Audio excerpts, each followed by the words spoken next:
Ndagusuje cyane kandi nguhaye ikaze mu kiganiro cya GC Revolution, aho twungurana ibitekerezo tukagirana inama ndetse n'ibindi bitandukanye byagufasha gutera imbere aho uri hose mu nzira izo arizo zose. Uyu munsi nakuzaniye bimwe mu bintu ugomba kumenya kandi bikagufasha gutera imbere. Wowe icyo nkwisabira, nimba utarakora subscribe yikore kandi ntibagirwe gusangiza inshuti zawe nabo bamenye ibyo byiza. Inshuti yanjye wowe nteze amatwi, hari ibintu bigera kuri 6 nakuzaniye uyu munsi nifuza ko wamenya kandi ukaba watera imbere nta nkomyi. Icya mbere, menya ko mu buzima ntacyo wakora ngo uhindure ahashize hawe cyangwa background yawe, yaba ari mbi cyangwa nziza.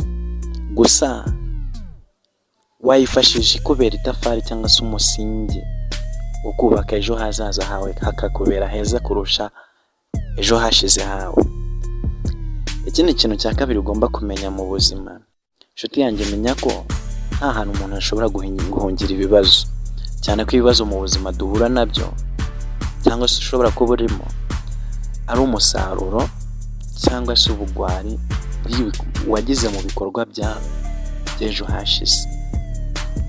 Ikindi kintu ugomba kumenya burya mu buzima, inshuti yanjye, menya ko burya umusaruro w'ibyo ukora uyu munsi aribwo buzima uzabaho ejo.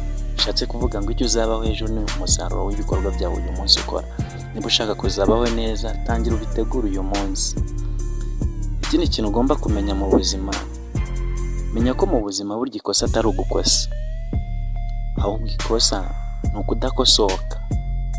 Abantu bose barakosa mu ngeri zitandukanye, ariko buryo wemera gukosoka ndetse ukigira ku makosa yabaye, uharanira ko bitazongera kuba, bigatuma ubasha kugera kuri byinshi. Ikindi kintu cy'ingenzi ugomba kumenya mu buzima, burya menya ko umuntu utarigeze gukosa mu buzima nta kintu na kimwe gishya yigeze agerageza.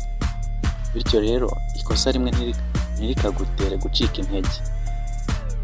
Hari igihe ni kenshi umuntu akora ikintu ntigigere ku ntsinzi cyangwa se ntabone umusaruro yari yiteze. Ntugahite ucika intege igihe bibaye. Mu buzima burya tugenda twigira ku makosa, ikosa rimwe ribaye ntirikagutere gucika intege wumve ko birangiye, ahubwo iryigireho ukore byiza birenzeho ubikosore. Ikindi kintu cya nyuma mu byo nagutegurira uno munsi ugomba kumenya ku buzima, inshuti yanjye, ntukemere umwijima w'ejo hashize habi hawe utwikira umucyo w'ejo hazaza hawe.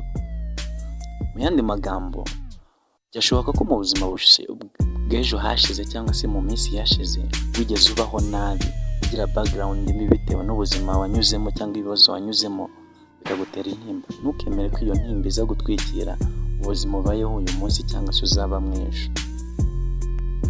Ndagushimiye cyane kuba wabanye natwe muri iki kiganiro ya GC Revolution TV.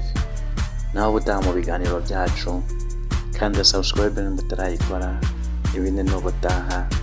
Ciao.